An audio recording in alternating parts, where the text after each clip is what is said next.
Kamusta mga kapatid? Ako po si Kuya Ari and welcome sa ating YouTube channel, Kuya Ari's Collections.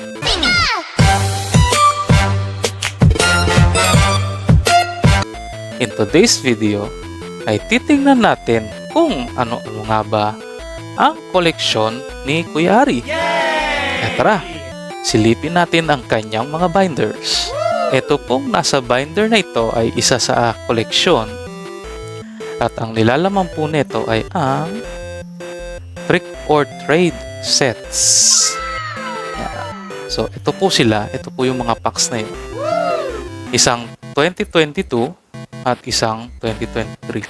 So, basically, parang promotional cards lang sila ng Pokemon. Napakadaling makumpleto kasi all you need is 30 cards for each. So, merong 30 cards for the 2022 and 30 cards for the 2023. So, if you are a beginner collector, pwede kang magsimula dito. Or if you just want to collect legit Pokemon cards na hindi masakit sa bulsa, pwede to. Minsan nga, pinapa-freebie pa to ng mga Pokemon sellers. So, tara, silipin natin ang nilalaman ng aking binder. Yay! Bale, ito na sila. This is the 2022. So makikita nyo, yung mga card design nila, actually makikita yan sa mga set, I think, ng Scarlet and Violet. Pero specifically, meron silang logo ng parang Halloween logo, indicating that they are the Trick or Trade cards. So for the 2022, we have Trevenant, Phantom, Hatenna, Litwick, Lampent, Chandelure, Pikachu, Ghastly, Mewtwo, Hunter, Gengar, Misdreavus, Mismagius, Duskull, Dusclops, Dusknoir, Cubone, Hatterene, Pumpkaboo, Gourgeist, Mimikyu, Sinistea, Polteageist, Zubat, Murkrow, Spinarak, Nickit, Ariados, and Darkrai. So, those are 30 cards. Ito, wala lang. Indicator ko lang na tapos na yung 2022. Ginupit na wrapper, tapos nilagyan ko ng pampatigas. For 2023, Phantom, Trevenant, almost similar lang, no?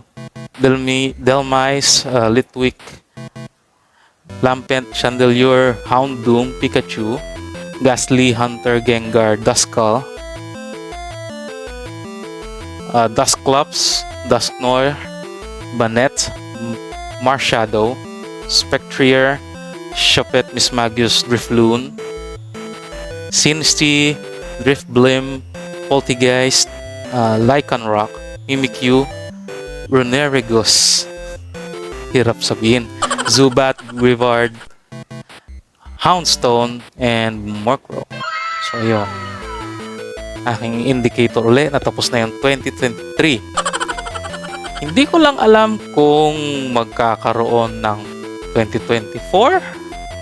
Pero abangan nyo. Again, dito ko sila ilalagay pag mayroong 2024. Sana hindi nagbago, 30 cards lang ulit para madali lang. Iba yung sense of accomplishment pag may natapos kang set. Again, masarap sa pakiramdam.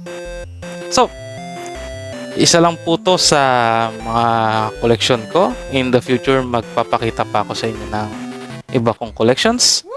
For now, this has been Kuya Ari. Salamat sa panonood.